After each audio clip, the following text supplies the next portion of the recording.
Welcome to the deep dive. Today, we're cutting straight to the heart of something that touches so many lives, often leaving people feeling, well, utterly broken, lost, and just profoundly alone. We're talking about the pain and isolation of narcissistic abuse. It really does shatter your world, doesn't it? That feeling of being completely unmoored, like wondering if you'll ever find your way back to yourself again. Exactly. So, our mission today in this deep dive is to give you a clear, actionable pathway, a way to reclaim your life, heal that inner child, and, truly thrive beyond the shadows of this abuse. We're drawing our insights mainly from Caroline Strawson's really powerful book, How to Heal After Narcissistic Abuse. That's a great resource. We'll explore how integrating trauma-informed practices with the science of positive psychology can actually move you from post-traumatic stress towards post-traumatic growth. And Caroline's own story is just incredibly compelling. It really underscores why this approach is so vital. She shares how she met this man back in 1996 who just swept her off her feet. He seemed to fill what she felt was a big hole in her soul. Ugh, that phrase really hits home for many people, I think. It does. And looking back, she realized this led her to miss some really critical red flags. Her experience with a partner who was, in her words, never quite present, even on their wedding day. Well, it spiraled. Multiple miscarriages, finding out about cheating while she was pregnant. Oh, it's devastating. Yeah. And eventually facing over $90,000 in debt, homelessness with her kids, just hitting absolute rock bottom. But it was there, in that darkness that she had this pivotal realization. If no one was coming, I needed to do this myself. Wow, that moment, that self-realization, it's so powerful. And like you said, incredibly relatable for so many. So what does this deep dive mean for you listening right now? By the end of our conversation, you'll understand, hopefully much more clearly, exactly what narcissistic abuse is, how it impacted you, and most importantly, you'll get practical steps and mindset shifts, the tools you need to not just survive, but to really thrive and flourish. So let's unpack this. Okay, so to start, let's get a clear picture of the landscape. What exactly is narcissism, according to our source? Well, what's really interesting here is how the book frames it. It views narcissism primarily as a descriptive term for behaviors. It's not solely focused on the formal medical diagnosis, like narcissistic personality disorder or NPD. Wait, that's an important distinction. Why? Because the core insight is that just because someone isn't officially diagnosed doesn't mean they aren't exhibiting these really damaging narcissistic behaviors. And that reframing is incredibly validating for survivors. It means your experience is real, regardless of whether there's a formal label attached. Right? It validates the impact of the behavior. So what are some of those common traits the book highlights? There are several key ones. A grandiose sense of self-importance, that's a big one. A profound lack of empathy. Manipulation, gaslighting, constant blaming. The blame game, yeah. Absolutely. And a blatant disregard for boundaries. It can show up as arrogance, entitlement, maybe coercive control, trying to isolate you socially. And it's crucial to remember, this isn't just about romantic partners. Narcissists can be anywhere. Parents, siblings, kids even, friends, colleagues, your boss, politicians. It really knows no bounds. That really broadens the perspective, doesn't it? It's not just one type of relationship. And the book points to 3 key signs that you might be dealing with someone like this. The first one is you find yourself constantly excusing their bad behavior. Yeah, that's a huge red flag. You might minimize what they do to friends or family, saying things like, oh, you don't know them like I do, or they're just stressed. Trying to smooth things over. Exactly. You're constantly trying to cover up their behavior. Often it's a self-preservation thing, really deep down. You know instinctively that if you don't, their anger or insecurity will just escalate behind closed doors, and, well, you'll pay the price. And the second sign, that feeling of being on edge all the time, like you're walking on eggshells. Absolutely. You wake up every single day just trying to gauge their mood, hoping it's a good day. Your whole nervous system is just braced for impact. You might even, avoid looking in the mirror, wear baggy clothes, try to be invisible just so you don't draw their attention. Trying not to trigger them. Right. It's this constant state of shallow breathing because your body senses this persistent, low-grade danger. Yeah. And the key insight here is that feeling weak or unable to leave, that's not a flaw in you. It's your system reacting normally to a constant threat. That's so important to hear. And the third sign, jumping between emotions and behaviors. This really captures how draining and confusing it all is. Oh, definitely. It's a really clear sign of deep nervous system dysregulation. One minute you want to scream at them, tell them to leave forever. The next, You're criticizing yourself for even thinking that. You might Yeah. feel like you're just, existing numb. Yeah. Then suddenly you're desperately trying to please them, hoping they'll just ease up on the cruelty. It's a roller coaster. It is. And the profound insight is that emotional roller coaster isn't your instability. It's a natural bodily reaction to the chaos the narcissist creates around you. Okay. Now, the book talks about two main types of narcissism. We often think of the overt one first, right? The loud, spotlight-demanding type. Yeah, that's the classic image. Someone boastful, attention-seeking, clearly self-important, maybe obnoxious. Yeah. But the covert narcissist, that's often seen as more dangerous, precisely because their behavior is so subtle, so elusive. Harder to pin down. Exactly. They're masters of manipulation, gaslighting, emotional abuse. And they often hide their true nature behind this facade of vulnerability and victimhood. They can seem charming, even empathetic at first glance, which makes them incredibly hard to spot until you're already deeply tangled up with them. So that subtlety is key. It makes you doubt yourself. It really does. Their approach makes you question your own sanity, your reality. It slowly erodes your sense of self, often without you even realizing what's happening. It's insidious. So they use these subtle tactics, making you feel guilty, inferior, maybe even responsible for their issues. Precisely. Their criticism might be indirect, disguised as, oh, I'm just trying to help, or I'm just concerned about you. Right, the helpful criticism. Yeah, they make you feel like you're always falling short, always letting them down. And this leads to that slow, steady erosion of your self-esteem, your sense of what's real. Because they're so good at masking that inflated self-importance, maybe appearing vulnerable, it's just incredibly hard to believe they could be anything but genuine. So you end up feeling isolated in your confusion. Which brings us to something really insightful, the book details. The narcissistic abuse cycle, this repetitive four-stage pattern they use to keep you trapped. Can you walk us through that first stage, idealization? Right, this is the love bombing phase. And it's incredibly potent. The narcissist just showers you with flattery, maybe lavish gifts, intense attention, constant praise. It feels like they're finally filling that hole in your soul, as the author puts it. It feels amazing initially. Exactly. And this stage actually triggers feel-good hormones, serotonin, dopamine, oxytocin. It creates this powerful emotional, even physiological hook that just hoovers you right in.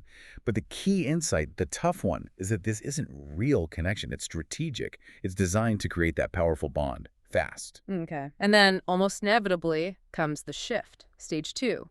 Devaluation. Yeah, this kicks in when you, well, inevitably don't perfectly align with their unrealistic desires. Or maybe you try to set a boundary, assert yourself even slightly. That triggers them. Big time.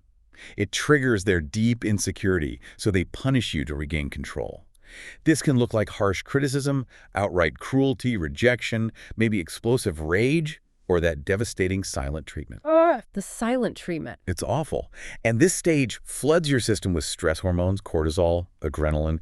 Gaslighting is rampant here. That insidious psychological abuse making you doubt your own sanity, your memory, your perceptions. It's that constant whisper, you're not good enough, you're crazy, you're not worthy. It makes you question everything.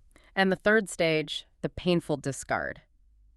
This is where the narcissist just abruptly cuts emotional ties. They might withdraw all affection, use really long silent treatments, or just vanish. Poof, gone. They're off seeking narcissistic supply. That's attention, admiration, even fear from new sources. It's leaving you feeling like trapped. Exactly. Utterly emotionally devastated. And often, they launch smear campaigns at this point.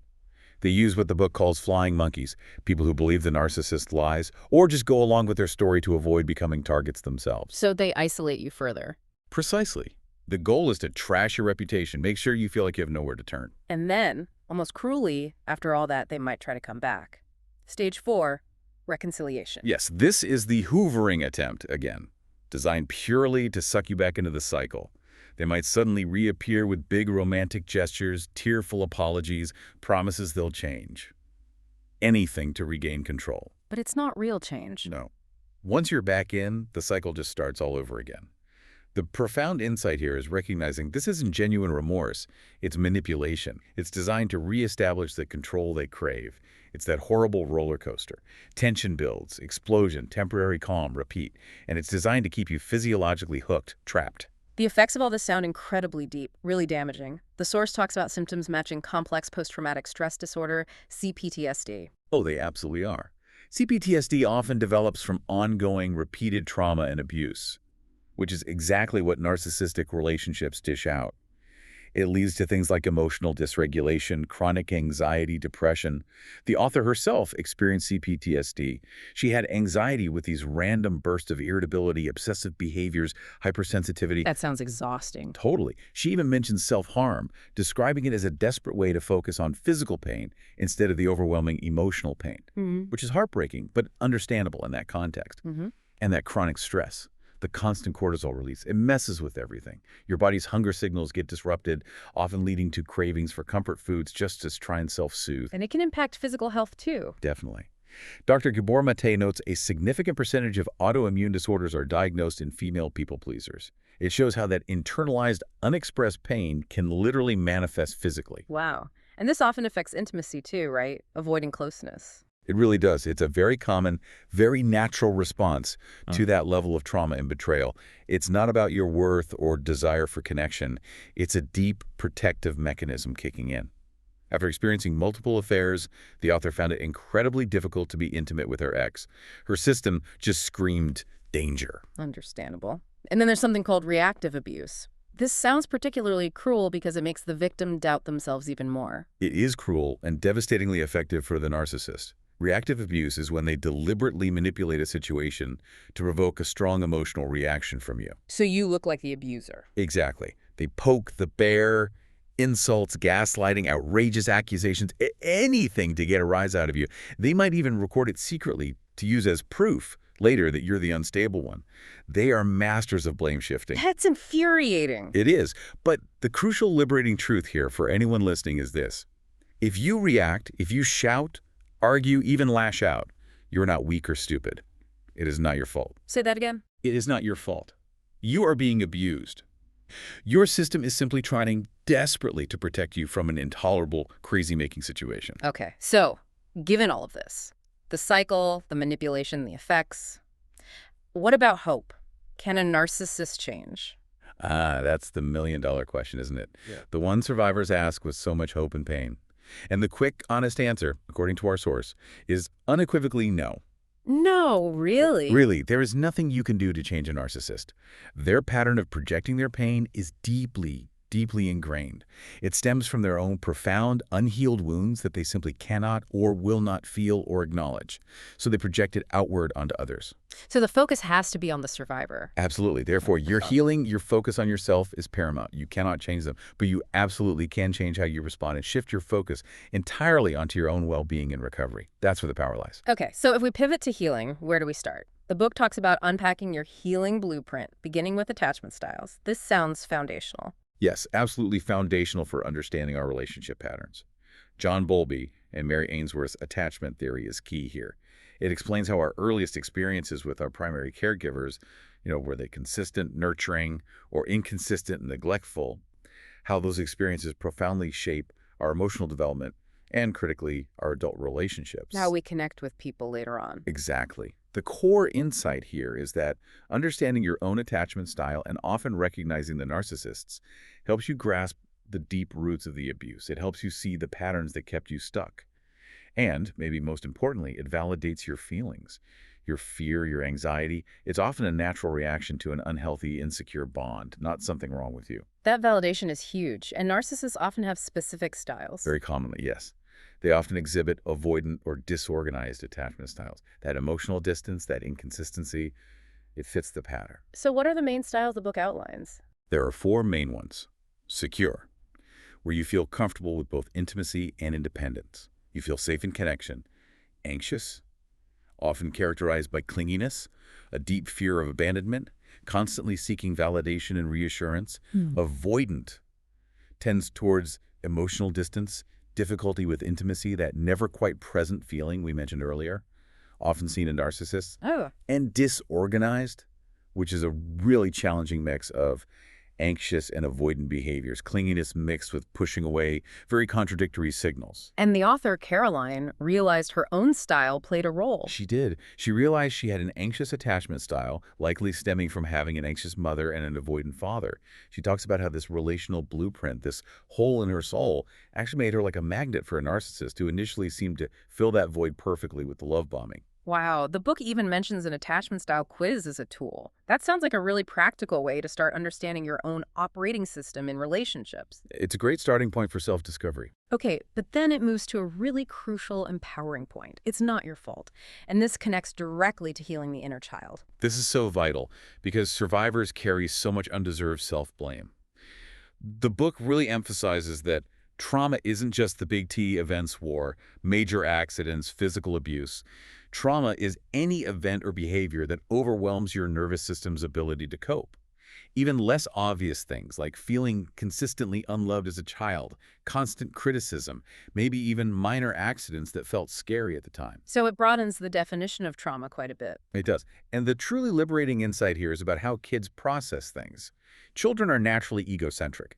They tend to blame themselves when bad things happen around them. They internalize messages like, I'm not worthy, or I must be unlovable, or it's my fault.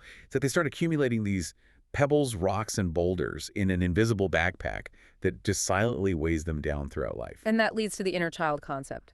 Right, that emotional and psychological residue from childhood. It profoundly influences our adult thoughts, feelings, behaviors. It's often the hidden source of those overwhelming emotions that seem to come out of nowhere. So how do we work with that? The book mentions internal family systems, IFS. Yes, IFS is a really compassionate and effective model. Think of your mind less as a single entity and more like an inner family, with different parts or subpersonalities. Each part has a specific role, a positive intention, even if its behavior is problematic now.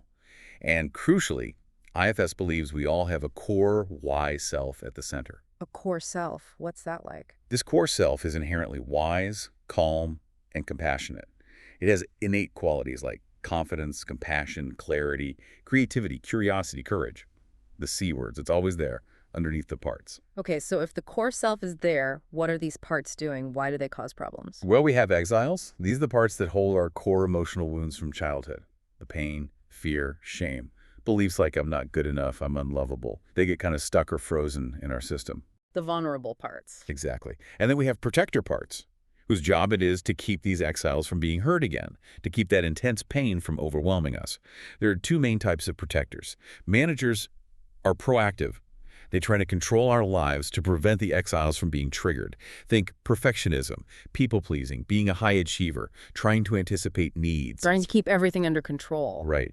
And then there are firefighters. These are reactive protectors. They jump into action after an exile has been triggered when the managers haven't been able to prevent the pain. Their goal is to distract from or numb the pain immediately, but their methods are often destructive. Things like addiction, intense anger outbursts, self-harm, dissociation, binge eating. Okay. That makes sense. And Caroline related this to her own experience. She did. She saw her people-pleasing as a strong manager part, trying desperately to earn love and avoid criticism, and her self-harm as a firefighter, trying to cope with overwhelming emotional pain when the people-pleasing failed. Both were trying to protect that deep, not good enough exile. This sounds like it connects directly to codependency. It absolutely does. Codependency can be seen as an umbrella term for many of these reactive protective responses. The excessive people-pleasing, taking on too much responsibility, feeling guilty all the time, self-abandonment, all often rooted in those childhood traumas and attempts to manage exiled pain. Which explains why someone with codependent patterns might be drawn to a narcissist. Exactly. The profound insight here is understanding the dynamic. Someone with deep inner child wounds, exiles, and strong codependent protector parts meets a narcissist who initially love bombs them. That intense attention feels like it's finally healing the wound. But it creates this cycle, this physiologically addicted trauma bond. Your body literally gets addicted to the hormonal highs and lows of the narcissistic abuse cycle, making it incredibly difficult to break free, even when you know it's hurting you. Wow. So understanding our own invisible backpack, how we interpreted things as kids, is absolutely key. The book suggests a trauma timeline exercise. What's that? It's about chronologically listing significant life events, positive and negative, from birth onwards. It's not about dwelling, but about acknowledging the burdens you've carried, maybe unconsciously. Seeing it laid out can be really illuminating. And then actively working to heal that inner child. Yeah. Reparenting. Yes, this is about consciously, intentionally giving your younger self what they needed but didn't receive back then. It involves practices like self-compassion, huge one, validating your own emotions, not dismissing them, creating a safe internal space for that younger part of you, taking care of your fundamental needs, now rest, nourishment, play, maybe seeking somatic therapy, which works directly with the body, and establishing intentional daily habits to consistently nurture that wounded part. Which leads us perfectly to the nervous system. The source calls it your body's storyteller. This feels like the core of where the trauma gets held. It absolutely is. What's truly crucial here, the real linchpin, is understanding that the nervous system is at the absolute heart of the narcissistic abuse experience. It's constantly reliving and reacting to unprocessed past trauma, often overriding logic and your rational mind. You know you should leave, but your body feels frozen or terrified. So thinking your way out isn't enough. Exactly. True healing must involve somatic work, working with the body's sensations and responses, because narcissists are masters at triggering those old emotional wounds, making your nervous system perceive constant danger. This leads to that chronic stress, hypervigilance, and as we mentioned, can even contribute to chronic physical illness. The body keeps the score. Okay, this is where the traffic lights of tolerance model comes in, based on polyvagal theory. This sounds like a really helpful visual. It's incredibly helpful and relatable. Think of it like this. Green light. This is your ventral vagal state. Here you feel safe, connected, present, grounded. Think green for grounded. It's your optimal state for social engagement. Yellow light. This is your sympathetic nervous system kicking in. It's your fight or flight response. Your body is pumping out cortisol and adrenaline, getting ready to mobilize to deal with a perceived threat. Anxious, maybe agitated. Red light. This is the dorsal vagal system. It's the freeze response, a complete shutdown. Feeling small, numb, disconnected, no energy. It's a primal survival mode like an animal playing dead when overwhelmed. And survivors often get stuck bouncing between red and yellow? Very often, yes. Stuck in hypervigilance, yellow, or shut down, red. And society often tells us to suppress emotions like anger or fear. Don't cry, calm down. Yeah. Which can actually push us deeper into that freeze state instead of allowing the energy to move through. The book also uses Dr. Daniel Siegel's hand model of the brain. Can you explain that quickly? It helps visualize what happens under stress. Yeah, it's brilliant. Imagine your hand. Your wrist is your brainstem, basic functions. Your thumb tucked inside is your limbic system, emotions, memory, and your fingers folded over are your neocortex, rational thought planning. When you're calm, your lid, fingers neocortex, is down, connected. When you get triggered, you flip your lid, the fingers fly up, exposing the thumb limbic system. You're offline, reacting emotionally, not thinking clearly. So the goal is to keep the lid down or learn to bring it back down. Exactly, to stay connected to your thinking brain. And simple tools can help with that. Like just nose breathing. Seems almost too simple. It seems simple, but it's profoundly effective. Just consciously noticing the sensation of air entering and leaving your nostrils anchors you in the present moment. It bypasses the need for counting, just pure awareness. It sends calming signals straight to your nervous system. Okay. And another tool, self-navigation mapping. What does that involve? This is a powerful exercise the author developed. You visually map your core emotional wounds, your exiles from IFS, and your typical protector responses, your managers and firefighters against those traffic lights of tolerance. So you might see, when my not good enough exile gets triggered, my people-pleasing manager, yellow light, kicks in, or maybe my binge-eating firefighter, red light shutdown, takes over. So it connects the IFS parts to the nervous system states. Precisely. It helps you see how your system is trying to protect you, even if the methods aren't helpful anymore. And seeing it visually like that, it lifts so much shame and fosters incredible self-compassion. You start to understand why you react the way you do, like seeing depression not as a flaw, but maybe as a red light shutdown response, or anxiety as a yellow light hypervigilance. It normalizes it. That's incredibly empowering. Okay, so we understand why the attachment, the inner child wounds, the nervous system reactions. Now, the crucial part, how do we heal? Part 3 gets into the practical pathways, starting with regulating that nervous system. Yes, this is where the rubber meets the road. True healing involves learning to safely move through that nervous system hierarchy. From freeze, red, mobilizing through fight, flight, yellow, and eventually thawing into the green light, that state of safety, connection, and presence. And mindfulness and meditation play a big role here. Huge role. They help you build self-awareness, noticing your triggers, your bodily sensations, your thoughts without judgment.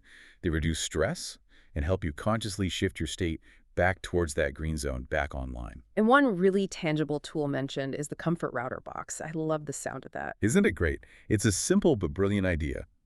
You physically create a box, a shoebox, anything, and fill it with items that appeal to all 5 of your senses. Things that specifically ground you. Sight, maybe a photo of loved ones or a calming scene. Smell, essential oil, a favorite scent.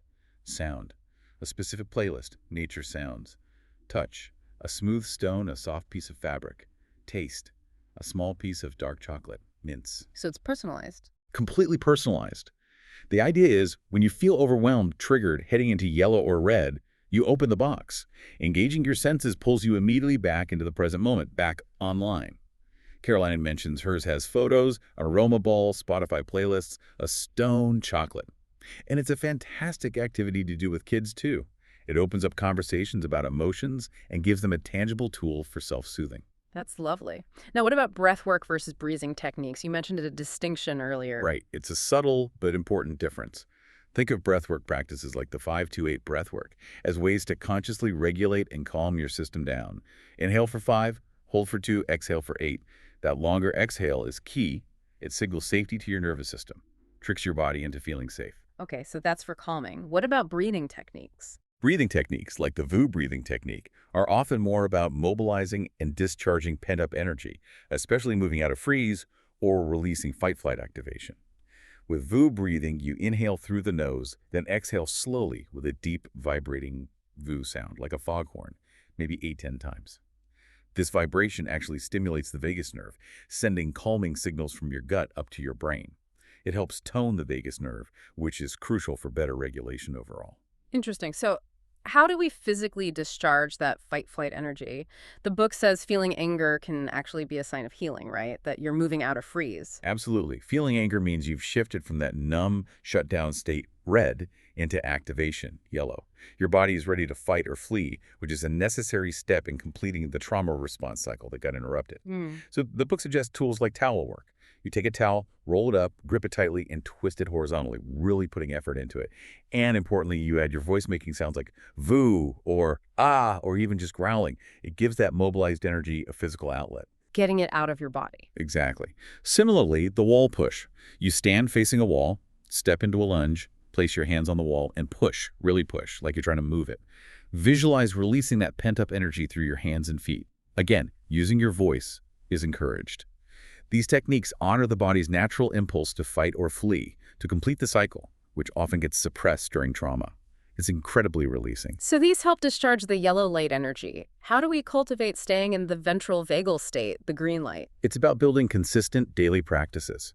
Caroline shares her own routine: gratitude, meditation, surprisingly ice baths. She does 11 degrees C for 8 minutes. It trains the body to tolerate discomfort while staying regulated. Then breath work, towel work for discharge, and parts journaling. Tell me more about parts journaling, like IFS journaling. Exactly. You pick a specific part that's active, maybe your inner critic or your anxious part, and you journal about it. What age is it? What does it look like? How does it feel? What's its job? What does it need from you, the core self? This dialogue helps you understand your inner landscape, build compassion for your parts, and stay connected to your core self, which resides in that calm green light state. That sounds really insightful.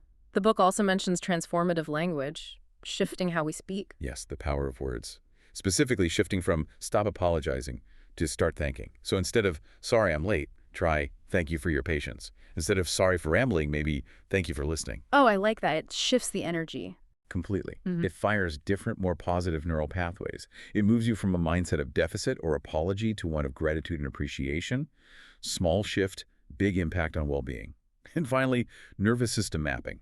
This is about creating your own personal somatic Bible. You list specific activities that help you when you're in red freeze, yellow, fight, flight, or green, safe social states. What helps you alone?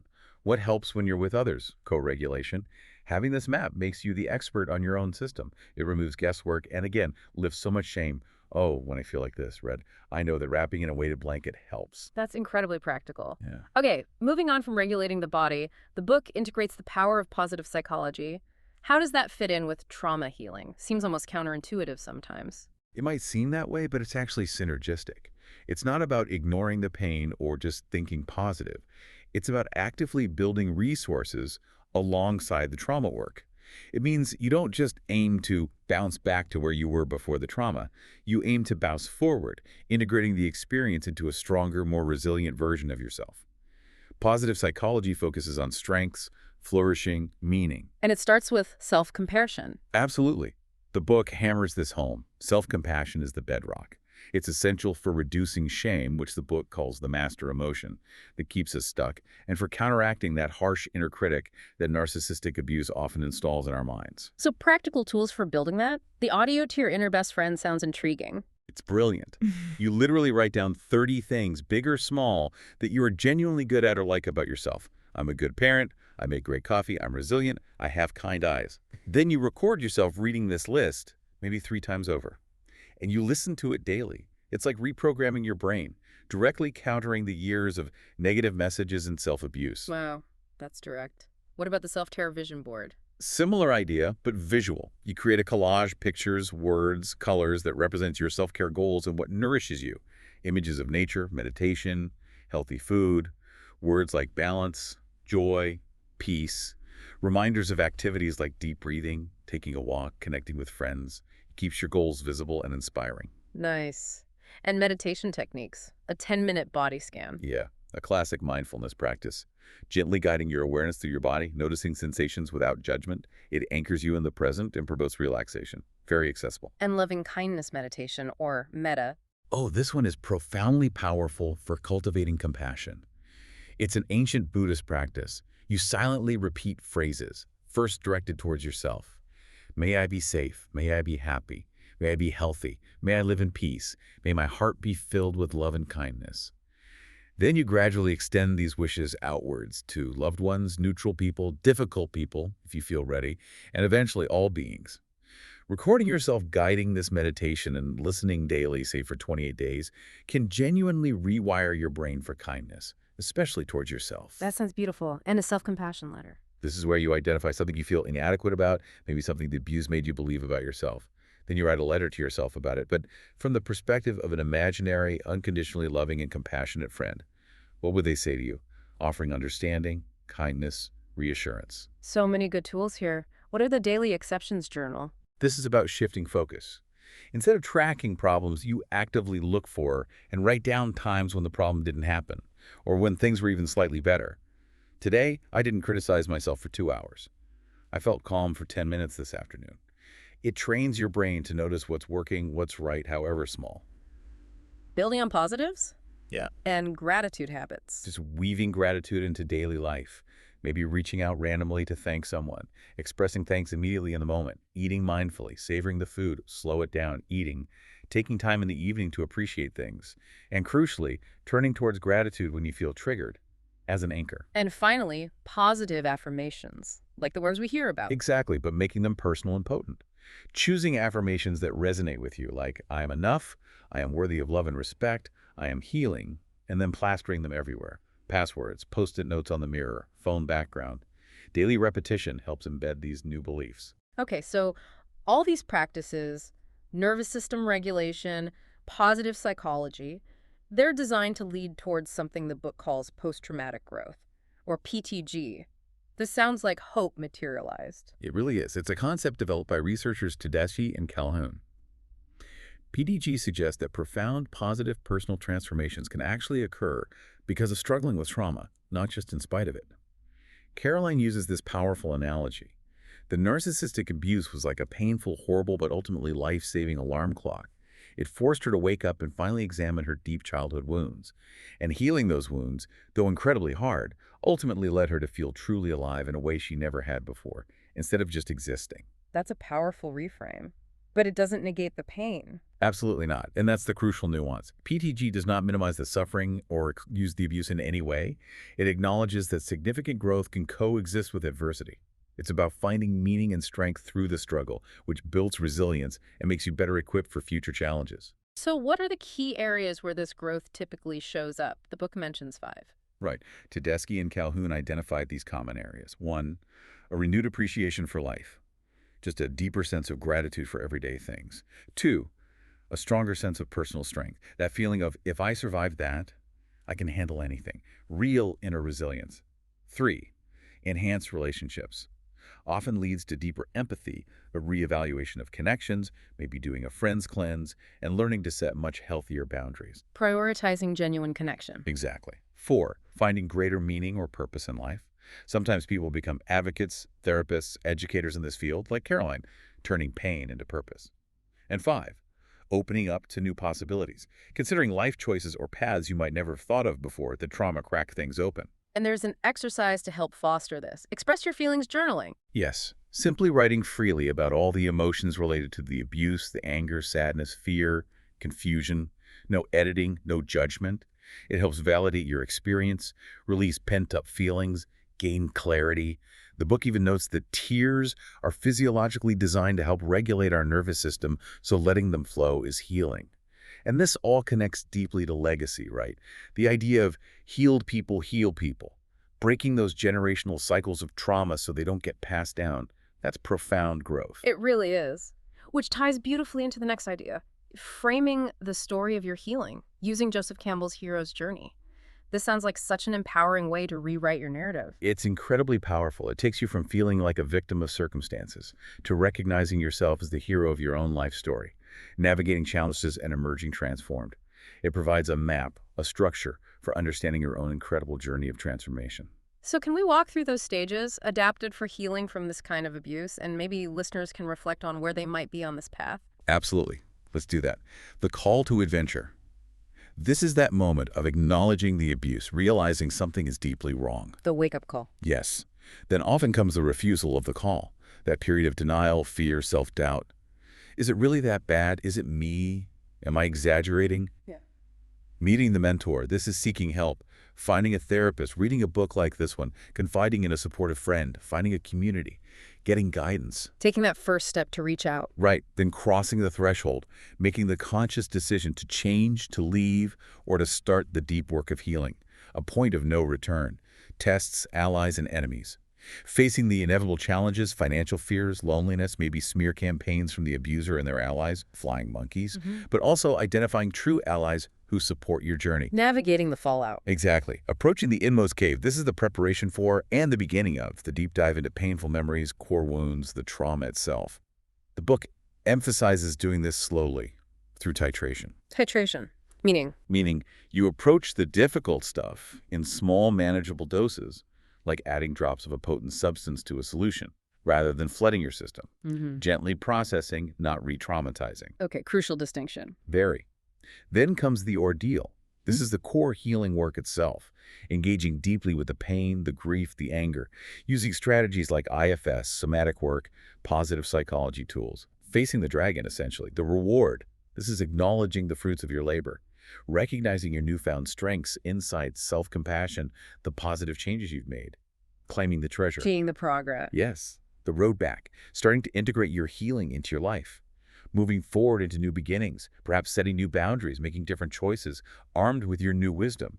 The resurrection, often a final test or confrontation with the past, perhaps internal, fully reclaiming your power, your self-worth, integrating the shadow aspects, emerging reborn. Fully stepping into your healed self. Exactly. And finally, returning with the elixir. The elixir is the wisdom, the healing, the resilience you've gained, sharing it with others, perhaps by living authentically, inspiring hope, or even actively helping others on their path, using your journey to benefit the world. Wow. Seeing it laid out like that, it really honors the struggle and the transformation. Which leads us to the final vision, your best future self. This sounds like reaching that state of self-actualization. It is. Self-actualization is about becoming everything you're capable of being, reaching your fullest potential. It's a state where those protector parts feel safe enough to relax their grip, and you feel free and confident being your authentic core self. It's definitely a journey, not a destination you just arrive at. And a key step towards this, mentioned in the book, is self-forgiveness. This sounds really important, but maybe tricky. It's incredibly important, and yes, can be tricky. The crucial distinction here is that it's not about forgiving the narcissist for their abuse. That's a separate personal choice, if ever. This is about forgiving your younger self, forgiving yourself for what you didn't know at the time, for the choices you made when you were trying to survive, for not seeing the red flags, for staying too long, for not protecting yourself better when you didn't have the tools. Releasing the self-blame. Exactly. Yeah. This act of self-forgiveness is incredibly powerful for finally lifting that heavy cloak of shame and guilt that so many survivors carry. And there's an exercise for this too, a self-forgiveness letter. Yes, a really potent two-part exercise. Part 1. Using your non-dominant hand, which often connects more directly to younger, more emotional parts of the brain, you write a letter as your younger self to your current adult self. expressing all the pain, fear, shame, confusion, anger from that time. Letting that younger part speak. Yes. Part 2. You switch to your dominant hand and write a letter back as your compassionate, wise adult self to your younger self, offering understanding, validation, explanation. It wasn't your fault. You did the best you could, providing the comfort, reassurance, and protection that younger part desperately needed back then and still needs now. That sounds incredibly healing. And then looking forward, it can be hard to even imagine a positive future after so much trauma. It really can. The future can feel blank or even threatening. That's where your best future self exercise comes in. You take time to vividly visualize your ideal future daily life, maybe a year or 5 years from now. What does it look like? Feel like? What motivates you to get out of bed? How does your body feel? What are your routines, your relationships, your work, your joy? Get really detailed. Like scripting it out. Exactly. You write it all down in the present tense as if it's already happening. I wake up feeling rested and calm. I enjoy my nourishing breakfast. Then you record yourself reading this description. And listen to it daily. Yes. Listen to it every day. This actively primes your brain and nervous system for this desired future. It starts to make it feel safe, familiar, and achievable. You're literally wiring yourself for that reality. And finally, gratitude. It seems to weave through everything. It really does. Coming back to gratitude, consciously shifting your focus to the good, to your progress, to the resources you have now. It fuels the journey and solidifies that post-traumatic growth, helping you move fully from just surviving to truly flourishing. This whole deep dive, it just highlights the immense courage and dedication it takes to even start this healing journey, let alone walk the path. It's an incredible undertaking, truly. And for everyone listening, know that you are a cycle breaker. What you're doing, healing these wounds, it's profound work, not just for you, but potentially for generations to come. And what's absolutely paramount to remember is this. The narcissistic abuse does not define who you are. It was an experience, a devastating one, that you adapted to survive. The power to heal lies entirely within you. And let these powerful affirmations from Caroline Strawson's work sink in as a direct message of hope and strength specifically for you. You are enough. You are worthy. You are lovable. You are important. You always have been. You are now, and you always will be. Now is your time to shine. Please revisit this deep dive whenever you need to. Use these insights, these tools, as your personal healing Bible for what is truly a lifelong journey of self-discovery, self-compassion, and growth. You are absolutely not alone. And here's a final thought to carry with you. If narcissistic abuse, like that painful alarm clock, shone a light on your unhealed childhood wounds, forcing you to address them, what else might that same light be illuminating? What hidden strengths, what untapped passions, what unique purpose within you might it also be revealing that you haven't yet dared to fully explore or step into?